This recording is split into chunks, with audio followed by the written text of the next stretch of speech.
সবাইকে শুভেচ্ছা অভিনন্দন জানিয়ে আমাদের আজকের নাটক বিস্তৃত অতীত, কলমে চিত্তপ্রিয় চ্যাটার্জি,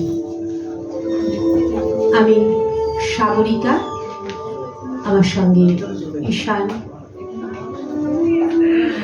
শুরু করছি নাটক বিস্তৃত অতীত।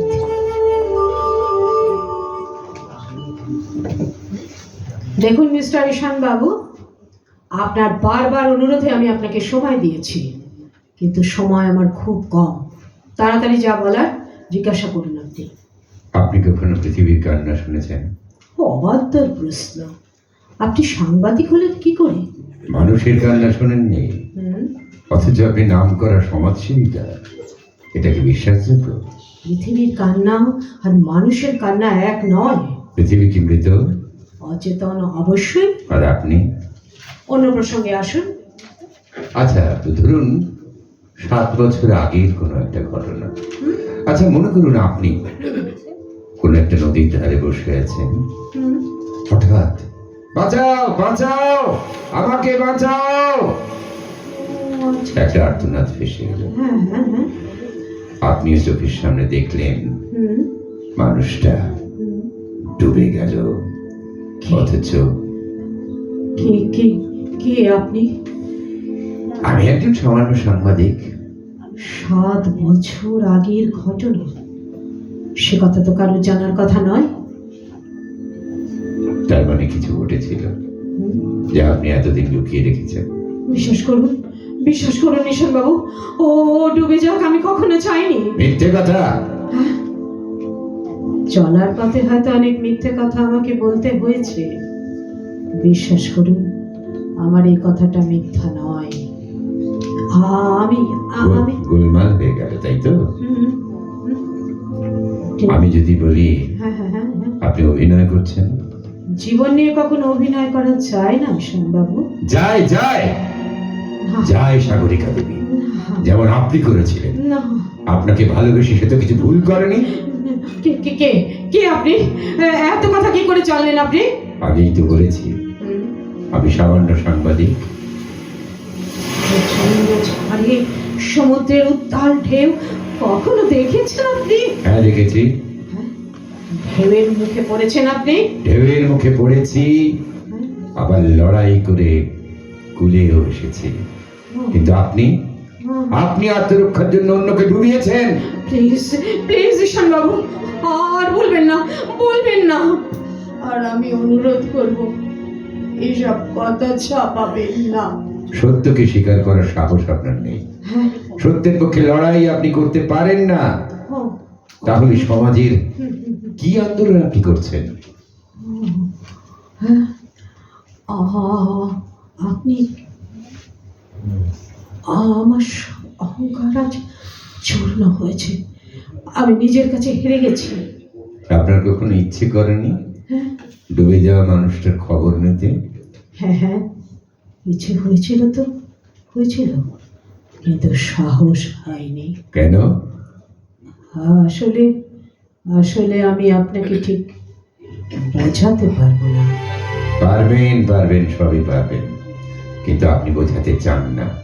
সেদিনে সেই অপরাধের গোপন ইতিহাস আজ যদি জগৎবাসী জানে, বিশ্বজোড়া আপনার সমস্ত খ্যাতি মুহূর্তে ধূলিসাৎ হয়ে যাবে। আপনারা আপনারা তথাকথিত বিখ্যাত মানুষেরা ইমেজ নষ্ট করতে চান না। বিশ্বাস করুন, বিশ্বাস করুন, সেদিনের সেই দুর্ভাগ্যজনক ঘটনার জন্য আজও আমি ঘুমড়ে ঘুমড়ে কাঁদি। আমার ভেতরটা পুরে ছাড়খাড় হয়ে গেছে সবাবু। মাঝে মাঝে ভাবি, আমার এই যশ খ্যাতি আমি কিচ্ছু চাই না, কিচ্ছু চাই না। আমি শুধু সেই মানুষটাকে ফিরে পেতে চাই সবাবু। অপরাধ করে চাই বললেই কি ফিরে পাওয়া যায় সাগরিকা দেবী? হাতের তীর ছুঁড়ে দিলে কি আর ফিরে আসে? আসে না। আর মুখের কথা একবার বলে দিলে আর ফিরিয়ে নেওয়া যায় না। কথাগুলো আজ মর্মে মর্মে উপলব্ধি করছি। আচ্ছা, আজ আপনি আমাকে উপদেশ দিন, এখন আমার কি করা উচিত বলুন তো? আমি প্রায়শ্চিত্ত করতে চাই ঈশানবাবু। সব সমস্যার সমাধান প্রায়শ্চিত্ত হয় না সাগরিকা দেবী। আগুনে আপনি হাত দেবেন, হাত আপনার পুড়বেই। সে কাউকে ক্ষমা করে না, ভালোবাসে না, সে শুধু তার কর্তব্য পালন করে। আর তার এই কর্তব্য পালনটাই নিষ্ঠুর বলে মনে হয়। আর আপনি আপনি আমি আমি কি? আপনি আগুনের চেয়েও নিষ্ঠুর। আমার বারবার জানতে ইচ্ছে করছে, এই ঘটনা আপনি জানলেন কি করে? খবর বাতাসে বাতাসে ভেসে বেড়ায়, তাকে যে ধরতে পারে, আপন করতে পারে, তারই কাছে সে ধরা দেয়। আর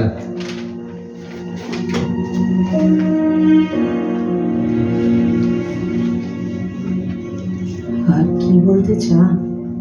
আপনি কি কিছু লুকোচ্ছেন ঈশানবাবু? প্লিজ প্লিজ বলুন আমাকে। আমি কিন্তু বলতে আসিনি, হ্যাঁ? আমি তো আপনার ইন্টারভিউ নিতে এসেছি। আপনি আপনি আমার বলার শক্তি কেড়ে নিয়েছেন। আপনি তো একজন খ্যাতনামা বক্তা। আপনার মতো বক্তা দেশে খুব কমই পাওয়া যায়। না না, আর আপনি বলছেন না, আমি আপনার কাছে হার স্বীকার করছি। বলুন আপনি কি কি কি? আমি আমি একজন সাংবাদিক।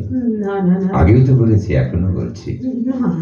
শুধুমাত্র সাংবাদিক, অতি সামান্য একজন সাংবাদিক। আমার এই মুহূর্তের মানসিক অবস্থা আপনার মনে করুণা জাগাচ্ছে না কোনো? হ্যাঁ, জাগাচ্ছে তো। কারণ আমি তো মানুষ, কিন্তু অতীতে সেই নিষ্ঠুর ঘটনাটা ভুলতে পারছি না। তাই সেদিন কি আপনার মনে বিন্দুমাত্র করুণা জেগেছিল? একটা মারাত্মক ভুল হয়ে গেছে। মৃত্যুর চেয়েও কি মারাত্মক? না, কিন্তু আপনি আমাকে পথ খুলে দিন না। যদি বলি আজকের এই খ্যাতির জগৎ ছেড়ে আপনি তার সন্ধান করবেন, পারবেন সবকিছু ছেড়ে দিতে? হ্যাঁ হ্যাঁ, আজ আমি সব পারবো। মন্ত্রিত্ব ছাড়বো, সমস্ত খ্যাতির জগৎ থেকে দূরে সরে যাব, তবে একটা শর্তে। শর্ত? বলুন, কোন শর্ত? আপনাকে আমার সঙ্গে থাকতে হবে, আমাকে সহযোগিতা করতে হবে আপনাকে। আমি আমি একজন সামান্য সাংবাদিক। আপনার মতো মহান নেত্রীকে সহযোগিতার সাহস বা সাধ্য আমার কোথায়? আপনি সামান্য নন। চলার পথে আজ পর্যন্ত এত বড় আঘাত কেউ আমাকে দিতে পারেনি। আপনার ভাবনা যদি সত্যি হয়, তাহলে আপনি সামান্য সাংবাদিক? আপনি ঠিক বলছেন না। আপনি কিছু চেপে যাচ্ছেন আমার কাছে। আপনি সবকিছু ছেড়ে দিতে চাইছিলেন না? আপনার একমাত্র সন্তানকে ছেড়ে দিতে পারবেন? হ্যাঁ, সব পারবো।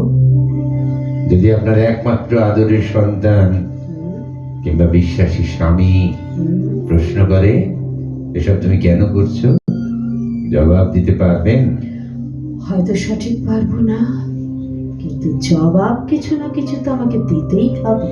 আপনার ফুটফুটে নাতি কিংবা নাতনিকে কি বলে ভোলাবেন? তারা তো একেবারে ছোট নয়।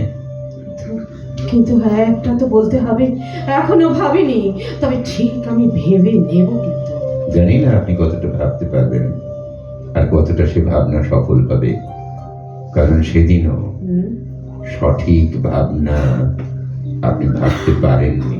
তবে আজ পারবো ঈশানবাবু, আমি পারবো। বেশ, আমার শুভেচ্ছা রইল। আর আপনার মনের জোর যেন বজায় থাকে। আর আপনি আমার পাশে থাকবেন না? আমি সামান্য মানুষ, না, স্মৃতির অন্তরালে থাকা সাংবাদিক। অন্তরাল থেকেই আপনার জন্য শুভকামনা করব। আপনার অতীত আমাকে জানতে তো হবেই। বিস্তৃত কিছু বলুন আমাকে। বিস্তৃত অতীতকে জেনে কোনো লাভ নেই। হ্যাঁ, সে অতীত আপনার বেদনার কারণ হতে পারে। বরং আপনার সিদ্ধান্ত কি হবে ভাবুন, তখন আমি আবার আসবো। ভালো থাকুন, নমস্কার। ঈশানবাবু, ঈশানবাবু, ঈশানবাবু, ঈশানবাবু, একবার শুনুন, আমিও যেতে চাই যে আপনার সঙ্গে। ঈশানবাবু, প্লিজ প্লিজ, ঈশানবাবু প্লিজ, একবার শুনুন।